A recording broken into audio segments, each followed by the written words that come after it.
কলমাকান্দা পাঁচগাঁও চন্দ্রডিঙ্গা পাহাড়ের পাদদেশে বহু শতাব্দী আগে আসাম ও মেঘালয় থেকে ভাগ্য বদলের আশায় এসে বসতি গড়েছিল হাজং সম্প্রদায়। কিন্তু কারা এই হাজং, কিভাবে টিকে আছে তাদের শত বছরের সংস্কৃতি, কি খায় তারা, কিভাবে কাটে তাদের প্রতিদিনের জীবন, আর কেন তাদের ইতিহাস জড়িয়ে আছে শোষণের বিরুদ্ধে এক রক্তাক্ত সংগ্রামের ইতিহাস। ধান, সবুজ মাঠ, প্রকৃতি নির্ভর জীবন, বিন্নি চালের ভাত, পাহাড়ি শাকসবজি ও নানা ধরনের খাবার, লোকজ উৎসব, ১৩ পার্বণ, আর সাহসী মানুষের গল্প, সবকিছু মিলিয়ে পাঁচগাঁও যেন ইতিহাস আর প্রকৃতির এক জীবন্ত অধ্যায়।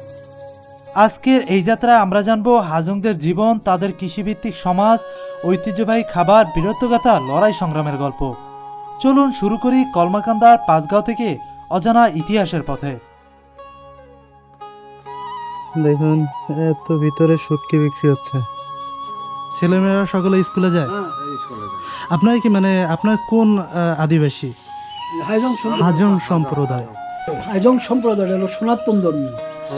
ওই যে কুটিগুলা আমাদের এখানে, তো আমরা তো গরিব আদিবাসী, পাহাড়ে একটা খেত খোলা নাই, জমি বাড়ি নাই, ভিটা নাই, একটা কাঠের জন্য গেলে ওই ভারতে যান না। হাজং বাংলাদেশের অন্যতম প্রাচীন ক্ষুদ্র নিগোষ্ঠীর একটি। তাদের প্রধান বসতি নেত্রকোনার কলমাকান্দা, দুর্গাপুর, শেরপুর, ময়মনসিংহ জুড়ে। ইতিহাস অনুযায়ী হাজংদের পূর্বপুরুষরা একসময় বর্তমান ভারতের আসামের কামরূপ জেলার হাজং অঞ্চলে এবং গারো পাহাড়ের পাদদেশে বসবাস করতেন। সময়ের সঙ্গে সঙ্গে প্রকৃতি, দুর্যোগ এবং রাজনৈতিক পরিবর্তনে কৃষি জমির সন্ধানে তারা ধীরে ধীরে বাংলাদেশের নেত্রকোনা, কলমাকান্দা, দুর্গাপুরের আশেপাশে এলাকায় এসে বসতি স্থাপন করেন। মেঘালয়ের পাদদেশের এই এলাকা উর্বর ভূমি হওয়ার জন্য তাদের কাছে খুব আকর্ষণীয় মনে হয়, তাই এই এলাকায় বসবাস করতে শুরু করেন।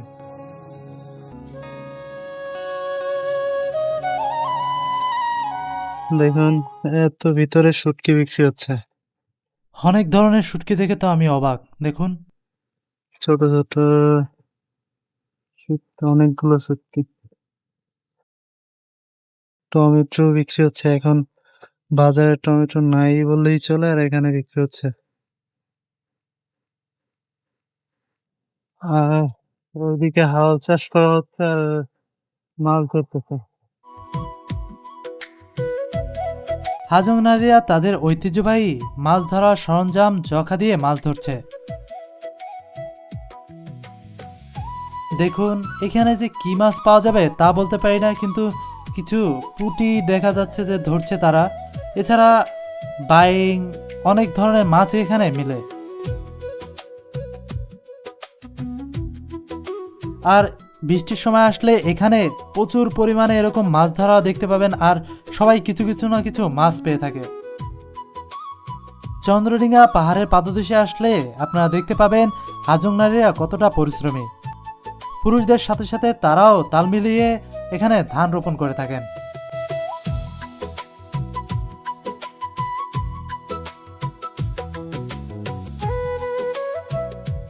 এই যে ঝিরি আছে, এখানে নাকি পাগলা মাছ আছে, ছোট ছোট মাছ। দাদা বললো আর কি, মাছ ধরতে নামছিলাম, পান একটাও পান নাই। তো আমি এখন যাচ্ছি একটি হাজং পাড়ায়। তো পাড়াটি হচ্ছে একদম, যে চন্দ্রডিঙ্গা পাহাড় রয়েছে, তার চন্দ্রডিঙ্গা পাহাড়টা তো অনেকটা বিস্তৃত, তার পাশেই আগের থেকে কিন্তু মোটামুটি রাস্তাঘাট যাই বলেন না কেন ভালোই হয়েছে। আর এখানে তো দেখতে পাচ্ছেন এই ঝিরি, ঝিরি থেকে প্রবাহিত হচ্ছে পানি।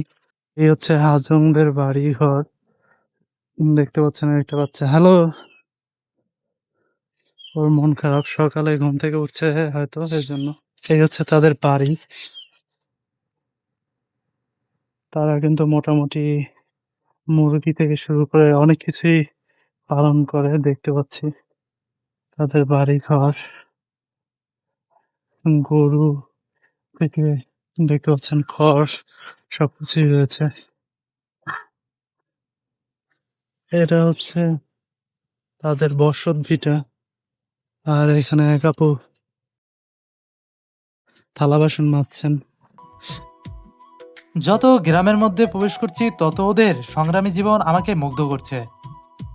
ওরা প্রচুর পরিমাণে পশুপালন করে থাকেন, আর ওদের ঘরবাড়িগুলো দেখতে পাচ্ছেন, ওদের মধ্যে এখনো কিন্তু মাটির ঘরে রয়েছে। মাটির ঘরে ওরা বসবাস করছে। কিন্তু এখানে যদি কখনো কোনো হরকাবান এসে যায় তখন কি করবে? আর ওদের ঘরগুলো কিন্তু অনেক নিচা। যদি এখানে বন্যা কোনো কিছু হয়ে যায়, মেঘালয়ের ঢল যদি এখানে নামে, তাহলে যে কি পরিণতি হবে। আর এটা সম্পূর্ণ কিন্তু একটি হাজং পাড়া। ও দেখেন বসে বসে দৌড়াচ্ছে, মানে সবাই কর্মে চলে যাবে আর কি।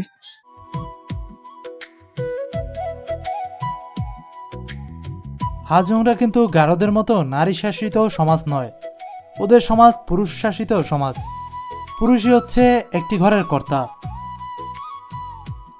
আর এখানে দেখতে পাচ্ছেন একটি বাচ্চা দোল খাচ্ছে আর একটি বাচ্চাকে কোলে নিয়ে বসে আছে। আর প্রতি বাড়িতেই দেখতে পাবেন এরকম গবাদি পশু। আর এখানে দেখুন এক দিদি পান খাচ্ছে, সুপারি চিলাচ্ছে।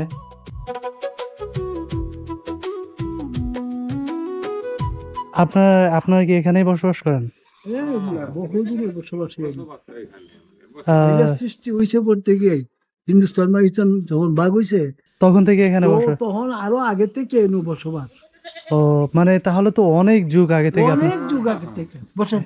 হ্যাঁ, সমস্যা নেই, সমস্যা নেই। বহুত লোক আসে বুঝো না, এখানে অনেক কিছু দেখার জন্য। হ্যাঁ, তা তো অবশ্যই। মানে এই পাশে আপনাদের পাহাড়ের পাদদেশে আপনারা বসবাস করেন, কতটা সৌন্দর্যের মধ্যে থাকেন, কিন্তু আপনাদের কাছে কিন্তু এটা অবাক লাগে না। না, কিন্তু না, আমাদের কাছে কিন্তু অবাক লাগে। ঠিক ঠিক আছে। আছে, যে এত সৌন্দর্যের মধ্যে আপনারা বসবাস করেন, এখানে তখনও কি পাকিস্তানিরা এখানে ঢুকতে পারছে? এখানে পাকিস্তানের তো এই শুরু তারা রাজত্ব করছে, এটা পূর্ব পাকিস্তান ছিল। কিন্তু তখন তো এইসব রাস্তাঘাট এতটা ভালো ছিল না। না না না না, কিন্তু তারপরও তারা কিভাবে প্রবেশ করতো? ক্যাম্প করে দিছে, ক্যাম্প করে থাকতো। ক্যাম্প। তাহলে তো তারা তো এটা এখানকার পূর্ব পাকিস্তানের মানুষের না। উপর প্রচুর পরিমাণ অত্যাচার। অত্যাচার এই ভাই না তো, গরু এই যে ঘাস খাইছে ভারতে, এটা ট্যাক্স দাম লাগছে। বাঘে গরু খাইছে, বাবা শুনে যাও আমার কাছে, আমি 60 বছর ধরে বলালো। বাঘে গরু খাইছে, এটা আবার ইপিআরে আইয়া ধরছে, তো গরু তো বাঘে নিয়ে খায়গা, ও ইন্ডিয়া পাস করেগা। ওর এই সময় 10 টাকা 11 টাকা মন দাস 200-300 টাকা জরিমানা নিচ্ছে। এখন মানে আপনাদের এখানকার ছেলে মেয়ে কি মানে দূরের ঢাকা বা কোনো ইউনিভার্সিটিতে পড়াশোনা করে? আছে, বহুত। এখান থেকে আছে? হ্যাঁ, বহুত। আপনাদের এখান থেকে স্কুল কত দূরে? আছে, রংসাতি। ও, ছেলেমেয়েরা সকলে স্কুলে যায়? হ্যাঁ, আপনার কি মানে আপনার কোন আদিবাসী? হাজং সম্প্রদায়। আপনার হাজং সম্প্রদায়। আচ্ছা, আপনাদের মানে ধর্ম কেন্দ্রিকটা কিরকম? মানে হিন্দু ধর্মের সঙ্গে আপনাদের মিল রয়েছে না আপনাদের? এটার মধ্যে আমি করি, এটা হলো যে হাজং সম্প্রদায় হলো সনাতন ধর্মীয়। আর এই যে গারো আছে, তাদের সঙ্গে এই যে আশেপাশে গারো, এরা হইলো খ্রিস্টান।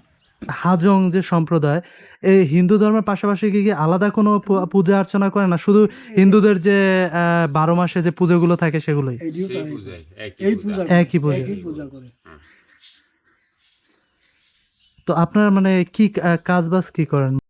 কাজ বাজ আমাদের এলাকা তো নাই কাজ বাজ, আগে সব এটা গৃহস্থ ছিল। দিন মজুরি করি আর কি। দিন মজুরি করেন মানে এখানে?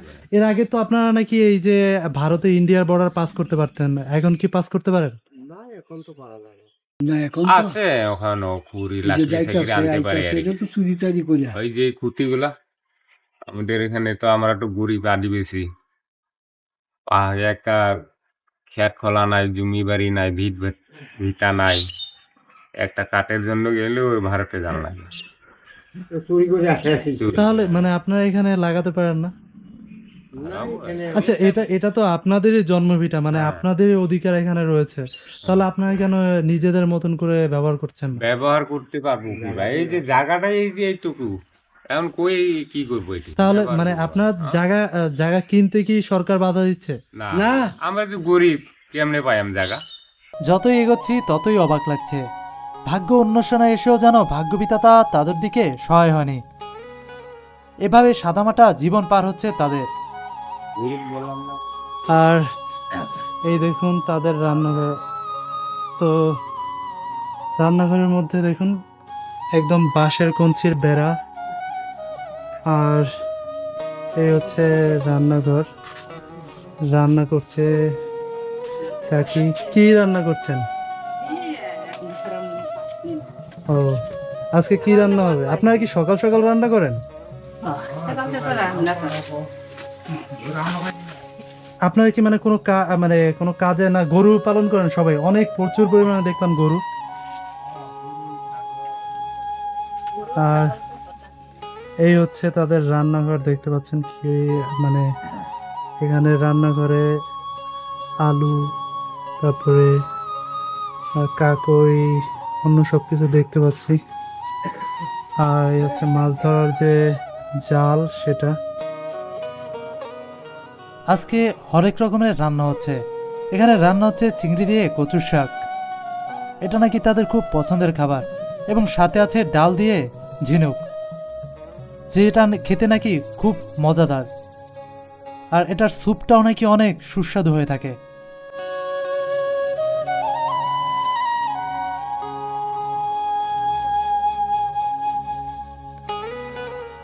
এই হচ্ছে গরু ঘর।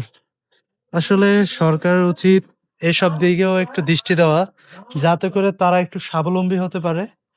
আর যেহেতু সরকার যদি এগুলোকে ঠিকভাবে না তাকায়, তাহলে কখনোই তারা স্বাবলম্বী হতে পারবে না। এজন্য সরকারের উচিত সজাগ দৃষ্টি দেওয়া, যাতে আমাদের যে আদিবাসী যে জনগোষ্ঠী রয়েছে, তারাও যাতে সুন্দরভাবে জীবনযাপন করতে পারে। অন্যদিকে হাজং শিশুরা মেতেছে খেলাধুলায়। এখানে রান্না করা হচ্ছে হরেক ধরনের খাবার, আবার সেগুলো খাওয়ার জন্য পরিবেশনও করা হচ্ছে। খাবারগুলো খাওয়া না গেলেও তাদের মধ্যে শৈশবের যে একটা তৃপ্ততা রয়েছে, সেটা লক্ষণীয়। পাশেই হচ্ছে বাস্তু পূজা, আর একটি বিয়ে বাড়িও রয়েছে। যেহেতু এখানে অনেক অতিথি রয়েছে, তাই সবকিছু আপনাদের দেখাতে পারছি না।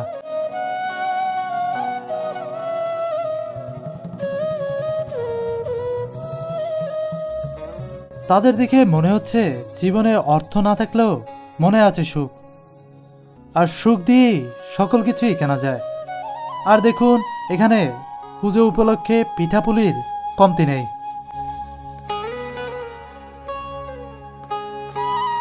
দিদি, এখান থেকে কত দূর যাওয়া যায়? পাহাড়ের পাশে কত দূর যাওয়া যায়? এই জঙ্গল পর্যন্ত, এরপরে আর যাওয়া যায় না? হাজং পাড়া রয়েছে, ওরা আসলে হচ্ছে হিন্দু ধর্মাবলম্বী। তো ওরা হিন্দুদের মতনই সকল কৃষ্টি কালচার, আসলে ওরা কিন্তু মেঘালয় থেকে এসেছে। এই যে পুরো একটি গ্রাম দেখতে পাচ্ছেন, ওরা মেঘালয়, আসাম এইসব জায়গা থেকে ওরা এখানে এসেছে। আর ওদের বাড়িঘরগুলো তো এখানে একদম ছড়িয়ে ছিটিয়ে রয়েছে অনেকটা পাঁচগাঁও জুড়ে। এখানে তো দেখতে পাচ্ছেন প্রচুর পরিমাণে পশুপালন করে থাকে, যা থেকে ওদের মোটামুটি একটা আয় রোজগারের ভালো একটা মাধ্যম এখানে বলতে পারেন। আর ওই উপরে কিন্তু বিজিবি ক্যাম্প, ওদের পাহারা দেওয়া, কিন্তু ওরা কিন্তু ভিতরে প্রবেশ করতে পারে। ওরা ভিতরে যে পাথর টাথর উত্তোলন করে ওদেরকে 300-400 টাকা করে মাইনে দেওয়া হয় সেটা থেকে।